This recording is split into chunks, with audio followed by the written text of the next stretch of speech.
En manchette aujourd'hui, Éric Duhem de passage dans Lanaudière. Bonjour à tous et bienvenue à votre bulletin d'information sur les ondes de CTRB, votre télévision locale et régionale. Alain Bellumeur au pupitre qui vous souhaite bon bulletin. On débute tout d'abord par la visite de Éric Duhem dans la région. Éric Duhem, chef du Parti conservateur du Québec, était de passage dans la région de Lanaudière aujourd'hui. Il a notamment fait un arrêt à Berthierville et à Joliette. Il s'est même rendu dans les locaux de CTRB. On s'est entretenu avec lui. Voici la première partie de cette entrevue avec Éric Duhem. Bonjour à toutes et à tous, ici Pio Mélaron avec Éric Duhem qui est chef du Parti conservateur du Québec. Donc bonjour. Bonjour. Vous allez bien? Très bien, merci. Oui, donc il est dans la région de Lanaudière aujourd'hui, c'est pour ça qu'on l'a en entrevue avec nous. Premièrement, pouvez-vous me dire qu'est-ce que vous faites dans la région de Lanaudière? Bien, je fais une tournée du Québec qui a commencé il y a à peu près un mois. C'est ma 6e région maintenant que je visite. L'objectif, c'est de rencontrer les gens parce que depuis 1 an et demi, vous comprenez qu'en raison de la pandémie, on ne pouvait pas trop sortir, puis se visiter, puis se voir. Là, enfin, on a la liberté de pouvoir faire ça. Le Parti conservateur, moi, j'ai annoncé ma candidature le 22 novembre dernier. Il y avait 500-600 membres dans le Parti conservateur. C'était relativement petit. En l'espace de 6 mois, on est rendu avec plus de 15 000 membres. On est passé de 1 à 8 % dans les sondages. On est le parti politique qui a ramassé le plus grand nombre de donateurs en 2021 au Québec. Okay. Je pense qu'on peut dire qu'on est un parti qui est en croissance, qui a le vent dans les voiles. Et on est même maintenant représenté à l'Assemblée nationale. Depuis un mois, on a une nouvelle députée, Claire Sanson, la députée d'Iberville, qui a traversé, qui a quitté la CAQ de François Legault et qui nous a joints. Donc, on est en train de faire une rencontre avec les militants dans chacune des circonscriptions, comme par exemple ici à Berthier, je pense qu'on a comme 150 ou 175 membres. On veut les rencontrer, on veut discuter avec eux, on veut créer une association locale, un exécutif de comté pour pouvoir justement organiser en vue de la prochaine élection. Puis les prochains mois, grosso modo, pour le parti, c'est former notre association de comté rapidement, avoir un congrès des membres au mois de novembre pour avoir un nouveau programme électoral qui va être représentatif de la nouvelle réalité du parti et commencer à penser et à annoncer des candidatures à partir de janvier prochain en vue de l'élection québécoise qui aura lieu le 3 octobre. Donc, c'est une réponse courte là, pour expliquer un peu pourquoi je me trouve aujourd'hui à Berthierville et à Joliette. Parfait. Puis, comment ça se passe, l'accueil présentement dans notre région? Bien, l'accueil est très positif parce que les gens, moi évidemment, je m'adresse aux gens qui sont, je les appelle les sacrifiés de la COVID. Hein. Il y a beaucoup de Québécois qui ont souffert énormément depuis 1 an et demi au Québec. On parle beaucoup des cas asymptomatiques à tous les soirs au bulletin de nouvelles, mais on parle malheureusement pas des gens qui sont en détresse psychologique, des gens qui sont en train, des entrepreneurs qui sont en train de faire faillite, des travailleurs qui sont en train de perdre leur emploi ou qui craignent pour leur emploi pour des prochains mois, des enfants qui ont eu des difficultés scolaires, qu'on ne sait pas s'ils vont raccrocher à l'école à partir de septembre prochain. Donc moi, je veux parler à ces gens-là parce qu'on se rend compte de plus en plus que ces mesures sanitaires-là abusives ont eu un impact non désiré, puis ils sont les victimes collatérales.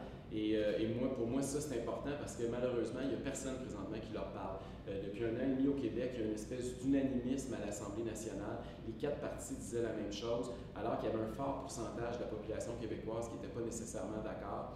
Et nous, on ne croit plus nécessairement de tout ce qu'on se fait dire. Rappelez-vous qu'il y a 1 an, presque jour pour jour aujourd'hui, on se faisait dire que le masque obligatoire, c'était la liberté. Qu'à partir du moment où on a un masque obligatoire, on pourrait revenir à une vie normale comme avant.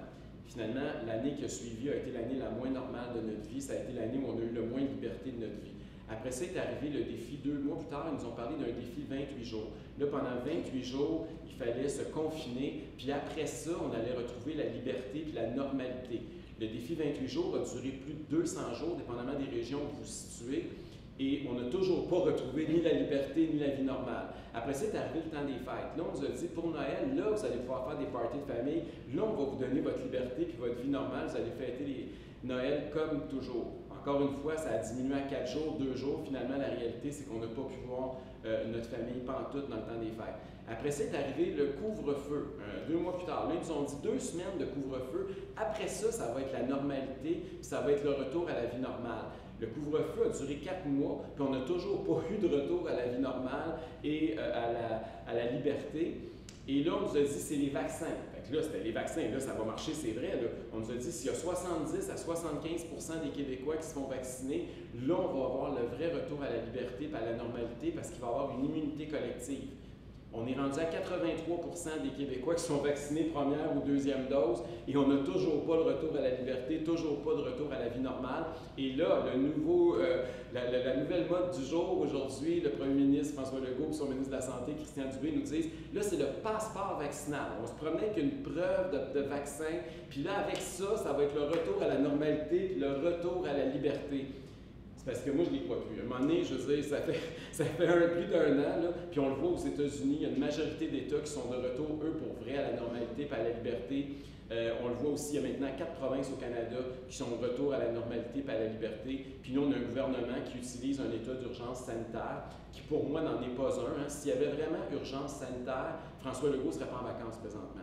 Puis je ne suis pas contre le fait qu'ils prennent des vacances, mais on a fait un état d'urgence sanitaire pour donner tous les pouvoirs, pour la première fois de l'histoire du Québec, dans les mains d'un seul homme. Il a distribué 4 milliards point quelques de contrats, il nomme qui il veut, il peut passer par-dessus les décisions des tribunaux, il peut se foutre de son conseil des ministres et des députés de l'Assemblée nationale. On a mis la démocratie sur pause parce qu'il y a urgence sanitaire. Mais monsieur, tu permets d'aller en vacances. Quand le feu est pris dans la cabane, c'est rare que les pompiers disent on va prendre un break ou on va s'en aller en vacances. S'il y avait vraiment urgence, il ne serait pas en train de se promener avec sa femme là, sur des terrains de golf en présentement. Fait qu'à un moment donné, il faut que ça cesse et il faut qu'on revienne à la normalité, il faut qu'on retrouve notre liberté, il faut qu'on commence à préparer l'avenir parce que la pandémie va laisser des séquelles. Pas juste, évidemment, on a des morts, c'est extraordinairement triste, là, mais pas juste les morts. Là. Il va rester un système de santé délabré, des finances publiques dans un piètre état, des entreprises en difficulté, des chômeurs, des étudiants qui ont souffert, puis on ne sait pas combien il y en a qui vont être de retour sur ces bancs d'école. Donc, on a un gros travail au lendemain de la pandémie à faire au Québec. Effectivement, comme on dit, les victimes collatérales. Exact. Ils vont être peut-être beaucoup plus nombreuses que les victimes de la COVID, en fait. C'est ça qu'on craint. La suite de cette entrevue sera présentée demain lors de notre bulletin d'information. Hier, nous vous parlions d'une conférence de presse de Caroline Proulx, députée de Berthier, ministre responsable de la région de Lanaudière. Caroline Proulx qui annonçait 18,9 millions de dollars pour l'accès à Internet dans la MRC de Dautrey et la MRC de Matawini. On vous présente aujourd'hui les commentaires de Yves Germain, préfet de la MRC de Dautrey. On écoute M. Germain. Chers collègues élus, dignitaires, représentants des médias, bienvenue ici aujourd'hui. Ça nous fait plaisir de vous recevoir. Si vous remarquez, la salle est tout à fait neuve, ça sent encore le neuf. Et la pandémie est arrivée lorsqu'on avait fini un peu les rénovations, mais il ne s'était pas rendu au bureau du préfet. Donc, allez pas voir le bureau du préfet, c'est pas fini encore. OK? Donc, c'est un petit message que je lance ici au DG. Là, je ne sais pas où est-ce qu'il est. Il va peut-être s'en occuper. OK. C'est vraiment un immense plaisir de vous avoir tous ici aujourd'hui dans le cadre d'une annonce de contribution tellement importante pour notre territoire. Ça vient en fait assurer l'achèvement de la deuxième phase d'un projet de longue haleine dont les répercussions positives vont vraiment affecter le quotidien de près de 3 900 foyers dans notre territoire. En effet, c'est l'obtention du financement via le programme Volet Éclair du gouvernement du Québec qui vient en fait bonifier notre projet Autrey Branché 2. Inutile de vous dire que cette nouvelle nous réjouit au plus haut point. Ça fait de nombreuses années, en fait, depuis 2010, que la MRC de Dautrey investit des efforts considérables pour étendre son réseau de fibre optique, desservir nos entreprises, nos citoyens, afin que tous bénéficient de l'Internet haute vitesse de qualité et favoriser leur épanouissement et leur rétention en région était et encore notre objectif parce que ce n'est pas terminé. Nous sommes fiers de dire que Dautrey figure parmi les premières MRC au Québec à avoir déployé son réseau de fibre optique afin de vitaliser le territoire. On dit que Rome ne s'est pas bâti en un jour. Alors, permettez-moi de vous dire que le réseau non plus ne s'est pas bâti non plus en un jour. Beaucoup d'énergie et de temps ont été investis dans cette entreprise, ainsi que des sommes importantes provenant de différentes administrations publiques, tant locales, provinciales que fédérales. Donc, je tiens donc dans un premier temps à souligner le leadership et le travail colossal réalisé par le Service des technologies d'information de la MRC de Dautrey, dont son directeur David Morin, avec qui on a travaillé assez souvent dans les dernières années. Bravo. Et par le fait même, j'aimerais remercier aussi tous les bailleurs de fonds ainsi que tous les acteurs impliqués de près ou de loin auprès de cette grande entreprise. Aujourd'hui, on peut enfin entrevoir la ligne d'arrivée, et ce grâce à la précieuse collaboration des gouvernements du Québec et du Canada qui ont bien travaillé ensemble, je pense qu'il faut le souligner. Et je vous en suis et nous vous en sommes tous très reconnaissants d'avoir fait ça rapidement. Ça, c'est à souligner. Je termine en vous réaffirmant que la Mercide d'Autrey ne ménagera aucun effort pour offrir à sa population et sa communauté d'affaires surtout un réseau Internet haute vitesse de qualité. Il reste quelques étapes et on va les rencontrer d'ici quelques mois. Donc, merci à tout le monde. Bonne fin d'après-midi. Allons maintenant à la pause. Sachez que vous pouvez nous faire part de vos commentaires, soit pour une annonce gratuite sur notre babillard ou toute autre suggestion en nous rejoignant par téléphone au 450-836-5103, 450-836-5103, ou bien par courriel tvcberthierville@commercialhotmail.com, sur Facebook en écrivant Facebook CTRB. Et surtout, n'hésitez pas à visiter notre chaîne YouTube afin d'y retrouver une grande partie de notre programmation sur YouTube CTRB. Les émissions sont classées par catégorie, vous permettant de chercher moins longtemps. Vous pouvez aussi cliquer sur le rectangle rouge « S'abonner » pour être à l'affût des dernières émissions enregistrées.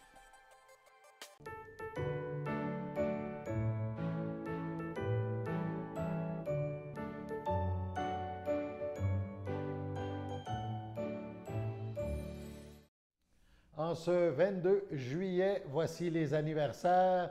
Tout d'abord, la FADOC de l'Île-du-Pas souhaite un heureux anniversaire à Claude Fleury. La FADOC de l'Île-du-Pas souhaite aussi bonne fête à Roy Grégoire. Les filles d'Isabelle de Berthier souhaitent un heureux anniversaire à Réjeanne Duval. C'est votre anniversaire aujourd'hui, 22 juillet. Toute l'équipe de CTRB se joint à moi et vous dit bonne fête. On passe maintenant à une nouvelle touchant le Festival de la Naudière. Le premier spectacle en église du festival de musique, le Festival de la Naudière, avait lieu hier soir. Ça s'est déroulé à l'église de Saint-Sulpice.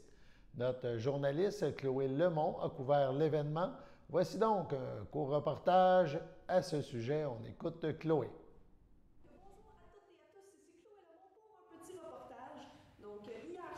J'étais présente au spectacle de Les Molinari et les Fables de la Fontaine du Festival de la Naudière qui était en fait à l'église Saint-Sulpice.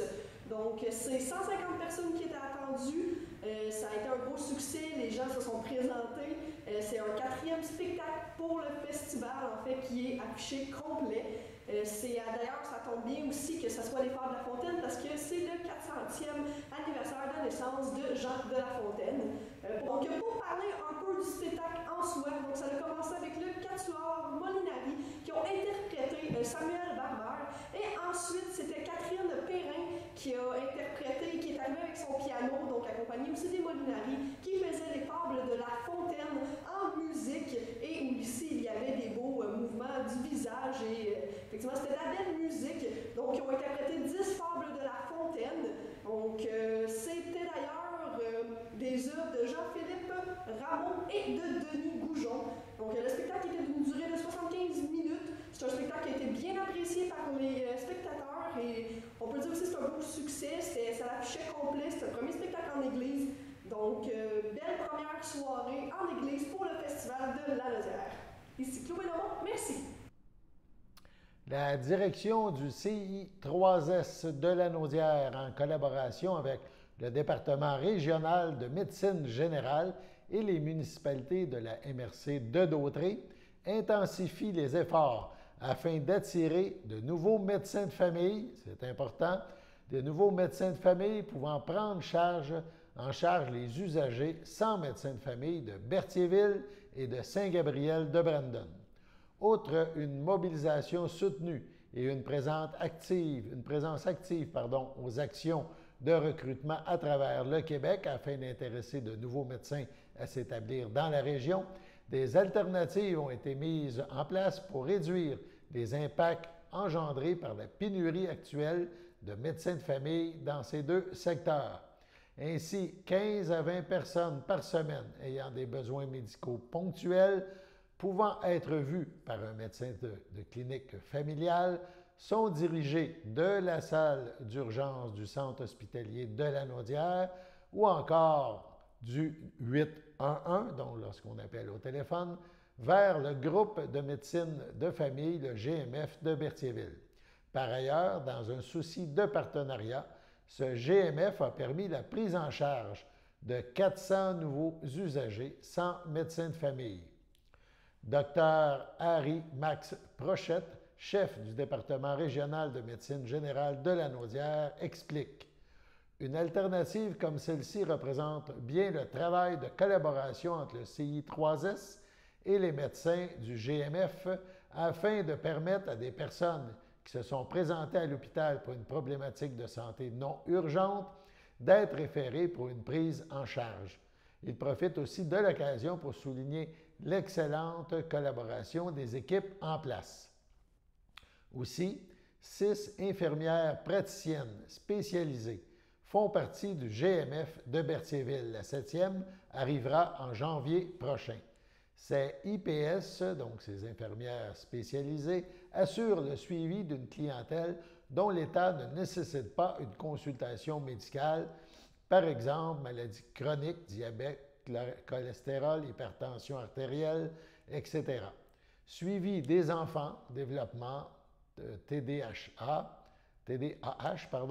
suivi de grossesse, santé des femmes, contraception, stérilet, test PAP, suivi des personnes aînées, démence, soins palliatifs, problèmes de santé courants, rhume, otite, pneumonie, bronchite, problèmes urinaires ou problèmes de peau, ITSS ou encore, bref, ceci permettra de voir 500 personnes de plus. De plus, il est important de mentionner que les efforts pour le recrutement médical se poursuivent et se feront en étroite collaboration avec les élus, les partenaires médicaux et l'équipe du CI3S. D'autres communications seront transmises pour informer à la population des développements dans ce dossier. Rappelons qu'il existe différentes ressources pouvant répondre à une problématique de santé non urgente. Certaines cliniques médicales offrent des consultations sans rendez-vous à une clientèle non inscrite.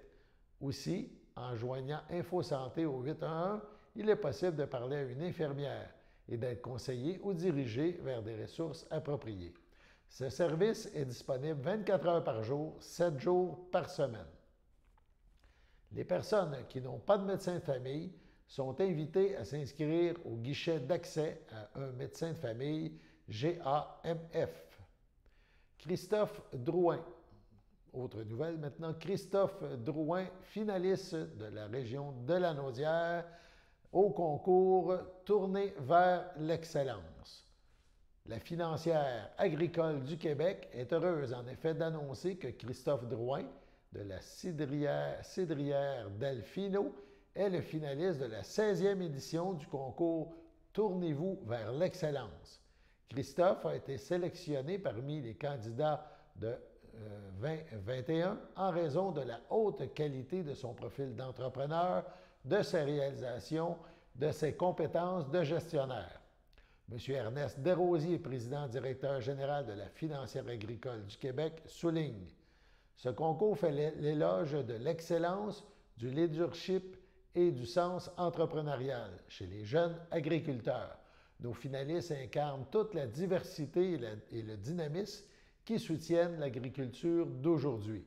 C'est un privilège de découvrir leur parcours pour contribuer à l'agriculture et à la vitalité des régions. Ils portent en eux les valeurs et les tendances fortes de la société actuelle, entre autres en matière de développement durable, de valorisation de l'environnement, d'économie circulaire, de création d'emplois.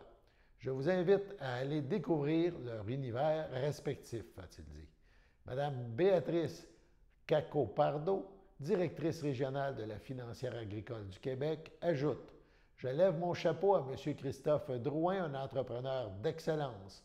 À travers son dossier de candidature, il a su faire valoir ses compétences comme agriculteur et comme gestionnaire. Il a de plus démontré un sens du leadership hors du commun, Je suis très fier que notre organisation puisse mettre en lumière publiquement ses réalisations et ses efforts. C'est une marque de reconnaissance qui lui donnera sans doute encore davantage de détermination et de créativité pour continuer à relever des défis. Sa réussite rejaillit également de façon positive sur tous les producteurs de la relève et tout le secteur de l'agriculture et de l'agroalimentaire de notre région. À propos de Christophe Drouin, Cidrière Delfino, son entreprise située à Lavellerie, fait de la production horticole ornementale. Ces 34 000 cèdres produits chaque année sont vendus principalement au Québec, mais également exportés en Ontario, au Nouveau-Brunswick et même aux États-Unis. Il souhaite faire monter la production à 100 000 cèdres par année. La particularité est que la moitié sera en champ et l'autre moitié en contenant compostable, soit une méthode plus écologique et facilitante pour la plantation. Depuis son intégration dans l'entreprise, Christophe a fait grimper les ventes de 100 000 à 250 000 pour un seul volet de son entreprise. Économiste de formation, il se concentre sur la mise en marché de ses arbres car elle lui paraît être la voie incontournable pour rendre l'entreprise durable et qu'elle puisse se perpétuer, même si nous produisions les plus beaux cèdres en Amérique du Nord, a-t-il ajouté. Il a par ailleurs réalisé des investissements pour l'automatisation de certaines tâches et surtout, il a intégré un regroupement de producteurs qui effectuent des recherches sur l'amélioration constante des rendements et le développement des meilleures techniques et approches culturelles. Le citoyen est de la région et du coin de Lavellerie, on le félicite. Allons maintenant à la pause. Le samedi matin, dès 9h30, nos téléspectateurs sont invités au Super Bingo télévisé diffusé de nos studios de Berthierville. Depuis maintenant une vingtaine d'années, plusieurs adeptes de la télévision régionale se sont partagés un montant de 600 $ disponible chaque semaine lors de cette joute de bingo télévisé. Un animateur et 3 bénévoles se succèdent à la caméra dans le but de vous faire passer une petite heure agréable et payante le samedi matin.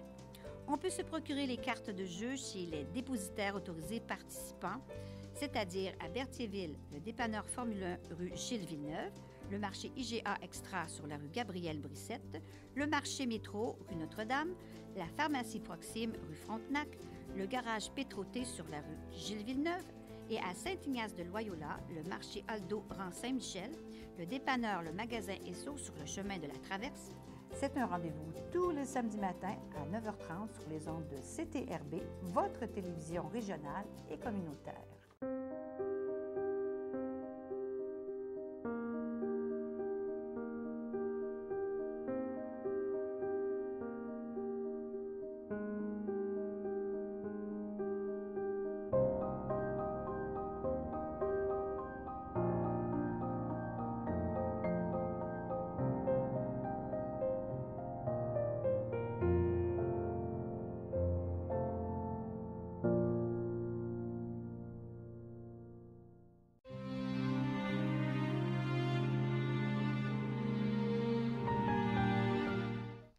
Au CHEDL de Saint-Charles-Borromée, le 17 juillet dernier, à 79 ans, est décédé M. Claude Dufresne, époux de feu Shirley Jasmin, demeurant à Saint-Ignace-de-Loyola. Lui a précédé Léonard, Jacqueline, Jean-Guy et Marguerite Jasmin, Ronald, Ginette et Denise Dufresne. Il laisse dans le deuil ses enfants, Nathalie Dufresne, Serge Brisebois, Sylvie Dufresne, Sylvain Lacombe, Nancy Dufresne, Bernard Paquin, Claude Junior Dufresne, Mélanie Dubois, ses petits-enfants Jessica Bailey, Jonathan et Louise Lacombe, Marianne et Gabriel Paquin, Mika, Rose et Rémi Dufresne, ses sœurs, son frère, ses belles-sœurs et beaux-frères, Fernande Dufresne, Yolande Dufresne, Jean-Luc Dufresne, Jacques Dufresne, Lucille Jasmin, Camille La Douceur, Paul Jasmin, Pierrette Bourgeot, Marcel Jasmin, Francine Bellé, André Jasmin, Lucie Major, Claudette Perrault,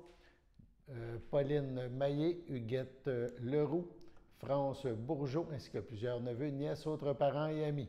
La famille tient à remercier le personnel de la Villa Berthier et de l'unité des soins palliatifs du CHDL qui, de près ou de loin, ont pris soin de M. Dufresne dans les derniers moments de sa vie. La famille accueillera parents et amis mercredi le 4 août dès 10 h en l'église de Saint-Ignace de Loyola. Suivront les funérailles à 11 h.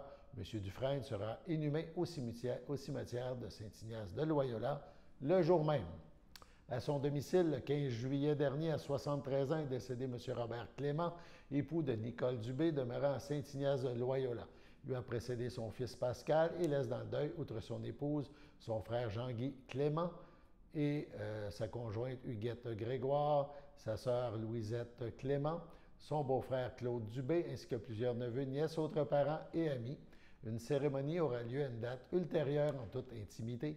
M. Clément sera inhumé au cimetière de Saint-Ignace de Loyola. Au CHDL de Saint-Charles-Borromée, le 11 juillet dernier, à 70 ans, est décédé M. Donald Murphy, époux de Dany Laforêt, demeurant à Saint-Ignace de Loyola. Il laisse dans le deuil, outre son épouse, ses enfants, Jonathan, Cassandre Boisclair, Jenny, Alexandre, Mélanie Dormenberg, ses petits-enfants William, Amy, Héloïse et Xavier, ses frères, sœurs, beaux-frères et belles-sœurs. Normand Murphy, Roger Murphy, Shirley Murphy, Fabrice Saint-Martin, Gérald Murphy, Dorothée Murphy, André Lecomte, Jimmy Murphy, Guylaine Murphy, Hérold Laforêt, Christiane Guévremont, Linda Laforêt, Pierre Saint-Martin, ainsi que plusieurs neveux, nièces, autres parents et amis. La famille accueillera parents et amis samedi le 7 août, 13 h, au complexe funéraire Thériault de Berthierville. Suivra une cérémonie en la chapelle du complexe à 15 h. M. Murphy sera inhumé au cimetière de Saint-Ignace le même jour. Au nom de CTRB et de son personnel, nous souhaitons à ces familles éprouvées nos plus sincères sympathies. Passons maintenant à la météo.